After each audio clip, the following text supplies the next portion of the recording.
Hello, chào Vinh, xin chào các bạn. Hôm nay thì mình sẽ làm hai loại bánh tét gồm có nhân thịt và nhân chuối. Mùi vị thì rất là ngon, y như bánh truyền thống, không cần nấu, chỉ đơn giản là bánh hấp thôi. Rất là đậm đà và ngon, nhanh gọn lẹ thì mời các bạn xem video. Đầu tiên thì mình sẽ chuẩn bị đây là đậu đen, thì mình dùng 200g thôi. Các bạn cho vào trong cái tô nè. Tiếp theo thì mình có đây 1 kg nếp, nếp thì các bạn dùng loại nào cũng được. Ở đây thì mình dùng cái loại nếp Thái cho nó ngon nha. Nếp Thái thì nó không có bị nát. Xả nước vô, các bạn sẽ vo cho nếp nó sạch bụi bặm. Mình vo khoảng 2 đến 3 nước cho nó sạch. Cho nước vô trở lại, các bạn chắc ra ha, cho nước nó trong là được à. Đậu đen cũng vậy luôn, mình cũng vo rồi mình ngâm qua đêm. Cho vào đây nửa muỗng cà phê muối. Xay lá dứa để cho vào nếp, mình ngâm cho nếp nó có màu. Cho nước vô. Xay xong rồi các bạn sẽ cho nước lá dứa vô trong nếp nè. Và mình sẽ ngâm nếp với nước lá dứa và muối này qua đêm để cho hạt nếp nó nở ra. Mình chuẩn bị tiếp là chuối, mình có đang nảy chuối ha. Chuối xiêm đen á, thì nó ngon hơn. Các bạn chọn cái chuối mà nó chín hơi mùi á, thì nó ngọt. Lột ra xong mình sẽ cho vào trong hộp luôn. Mình sẽ dùng ở đây khoảng 10 trái chuối thôi.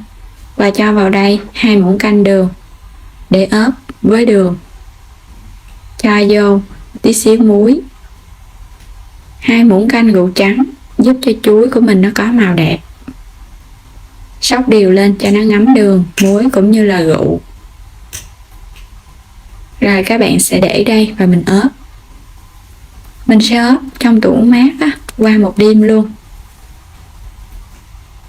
Có ở đây là 200g đậu xanh. Các bạn sẽ cho nước vô và mình sẽ vo đậu cho sạch. Xong rồi cái mình hãy ngâm. Cho nước vô trở lại, các bạn ngâm từ 1 đến 2 tiếng đồng hồ. Ngâm nở rồi bây giờ các bạn sẽ đem đi chắc vỏ phần nước này cho nó ráo nước. Mình sẽ cho vô trong nồi để nấu đậu. Đậu này các bạn có thể chuẩn bị trước, hôm trước làm nhân trước rồi hôm sau mình gói bánh cũng được. Hoặc là sáng ra là mình nấu đậu liền. Bắt lên bếp nấu. Khi đậu sôi thì các bạn nhớ dỡ nắp ra. Và mình hớt bọt ở bên trên để cho đậu nó sạch ha. Hớt phần bọt rồi các bạn khuấy sơn cái rồi mình đậy nắp lại. Đậy nắp hở được 15 phút. Bây giờ hạt đậu nó đã khô rồi nè. Đậy kín nắp lại và mình hạ lửa nhỏ. Các bạn hông cho đậu nó chín nhừ. Sau khi mà mình hông 10 phút, bây giờ các bạn kiểm tra thấy đậu nó khô ráo nước nè, hạt đậu nó cũng nhừ nè. Bây giờ mình sẽ nêm nha. Mình cho vào đây tí xíu muối, 2 muỗng canh đường. Khuấy nhanh tay cho đậu nó nhừ và đường nó tan, xong rồi mình tắt bếp luôn. Quay trở lại, đậu thì mình ngâm qua đêm. Bây giờ xả sạch, các bạn sẽ cho vào trong nồi mình nấu. Cho nước hơi nhiều một chút để nấu cho nó nhanh mềm. Đậy kín và mình nấu 15 phút. Xả cái phần nếp này đã ngâm qua đêm.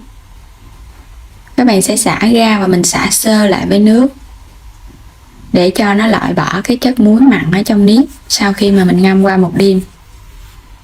Rồi mình sẽ để cho nó ráo nước, để một chút nữa mình xào. Quay trở lại nồi đậu mình nấu được 15 phút. Bây giờ các bạn khuấy sơ coi hạt đậu nó có nở ra chưa nha. Thì lúc này nó cũng chưa có chín đâu. Các bạn đậy nắp lại mình nấu thêm 10 phút nữa. Trong lúc đó thì mình chuẩn bị miếng thịt ba rọi để mình làm nhân cho bánh nha. Rửa sạch. Rồi xong mà mình dùng thêm củ hành và tỏi. Đập dập tỏi các bạn cũng băm cho nó nhỏ ra. Để một chút nữa mình ốp vô trong thịt cho nó thơm á. Rồi cho qua bên. Thịt này thì mình sẽ cắt ra, xong rồi các bạn lóc cái phần da bỏ đi. Thì dùng khoảng 300g thịt ba rọi. Lóc bỏ phần da, mình chỉ lấy phần thịt thôi. Thái ra cho nó từng cái lát hơi mỏng mỏng. Rồi mình cho vào đây muỗng cà phê hạt nêm, 1 muỗng cà phê đường. Trộn đều lên cho nó ngấm gia vị. Rồi mình để đây mình ướp chút xíu rồi mình hãy đi xào. Quay trở lại nồi đậu thì mình nấu nãy giờ được 25 phút rồi đó. Các bạn sẽ kiểm tra xem hạt đậu nó mềm chưa. Đậu nó mềm là được nha. Mình ngâm rồi nên mình nấu nó cũng nhanh mềm. Rồi mình sẽ tắt bếp, vớt nó ra xả lại với nước sạch. Xong rồi các bạn vớt lên cho nó ráo nước để chút nữa mình gói bánh. Quay qua đây đi chiên thịt luôn. Mình chiên áp chảo thôi, không cần cho dầu. Đảo đều lên thì cái mỡ của thịt á, nó ra nó sẽ làm cho thịt chín. Bây giờ nó săn thơm rồi nè, vậy cái mùi tỏi hành rất là thơm luôn. Các bạn đảo đều cho nó săn là được à. Rồi bây giờ mình sẽ tắt bếp ha. Thịt chỉ chín được 50% tại vì bánh mình còn hấp nữa. Mình chuẩn bị tiếp là 500ml nước cốt dừa, 100g đường, 1 muỗng canh muối. Xào nếp cho hết phần nước cốt dừa vô. Để lửa lớn cho nó nhanh sôi, mình sẽ cho muối vô luôn. Đảo sơ ha, cho nước cốt nó sôi lên. Sau khi nước cốt nó sôi lên vậy nè, bây giờ các bạn lấy hạt nếp hồi nãy mà mình để cho nó ráo nước á, mình cho vô luôn. Nếp phải ráo nước thì mình hãy cho vô. Mình làm vậy á, thì nó ngấm với nước cốt dừa nó mới ngon. Xào đều với lửa lớn. Các bạn đảo vậy nè, chút nó rút nước. Và hạt nếp lúc này nó sẽ rút hết phần nước cốt dừa, nó khô ráo rồi.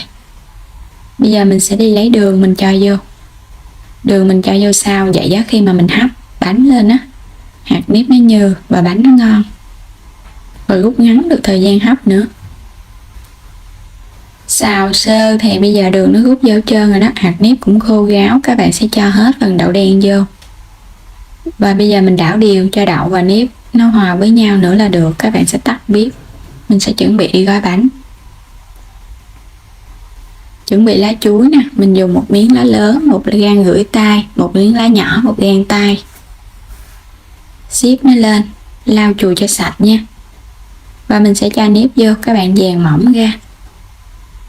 Đè cho nó hơi dẻ dẻ xuống. Chuối này mình lấy từ trong ngăn mát tủ lạnh qua một đêm rồi. Ốp chuối lâu thì khi mà mình hấp lên á, chuối nó mới lên được màu đẹp. Rồi bây giờ các bạn ốp hai cái đầu lá lại. Rồi mình sẽ túm nó lại nha. Quấn lại luôn. Bẻ cái đầu lá kia. Các bạn bánh chuối thì mình chỉ cần ốp cái đầu thôi, không cần phải túm cái đầu lại. Mình ốp qua vậy cho nó nhanh. Xong rồi các bạn sẽ dùng thun hay mình buộc cố định hai cái đầu trước. Làm vậy cho nó nhanh á. Dùng dây ni lông hoặc là dây lạc. Không có dây lạc thì mình dùng dây ni lông và mình buộc cố định cho nó chặt. Siết cho thật là chặt tay để cái bánh khi mà mình hấp lên nó dẻ ngon. Cái bánh này thì mình quấn khoảng chừng 1 giây là vừa. Xong rồi các bạn sẽ chốt cái mối thật là chặt nha. Rồi xong rồi nè. Mình sẽ gói tiếp tục một cái bánh nhân thịt. Cũng cho nếp vô. Thì bánh này mình gói cũng nhỏ thôi à, không có gói lớn. Cho đậu một lớp, dàn mỏng ra, khỏi cần phải do nhân trước ha. Rồi mình sắp thịt lên. Cho thêm một lớp đậu phủ lên thịt nữa. Mình làm vậy thì cái bánh cắt ra nó cũng đều ngon. Ốp hai cái phần đầu lá lại. Và mình cũng quấn tương tự giống như là mình làm bánh chuối vậy đó. Nhưng mà bánh nhân thịt này thì mình sẽ bẻ đầu lá để mình quấn cái lá lại luôn. Ốp thành 4 góc. Các bạn sẽ xé một miếng lá nhỏ để bịt cái đầu. Đối với bánh hấp thì mình chỉ cần làm vậy thôi. Còn nếu như mà bánh mà nấu á, các bạn phải lót thêm một miếng lá lên trên đầu để nó không có bị nông nước. Rồi mình cũng ốp chặt lại luôn. Quấn lại. Cố định bằng thun trước rồi mình hãy buộc cho nó nhanh. Xong rồi bây giờ các bạn có thể buộc hoặc là mình gói hết rồi mình buộc luôn một lần. Buộc bánh thì các bạn nhớ mình phải siết cho nó chặt tay nha. Để khi cái bánh chín nó không có bị rời rạc.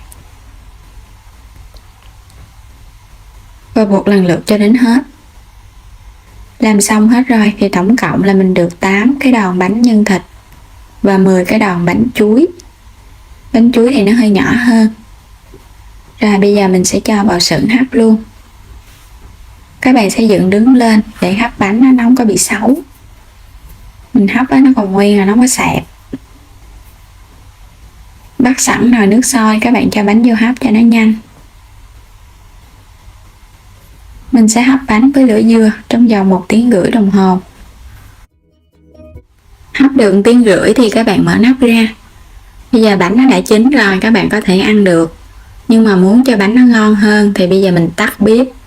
Rồi mình sẽ đậy nắp lại. Hơi ấm ở trong nồi nó sẽ giữ được vài tiếng. Mình để được thêm 4 tiếng. Bây giờ bánh nó sẽ nguội.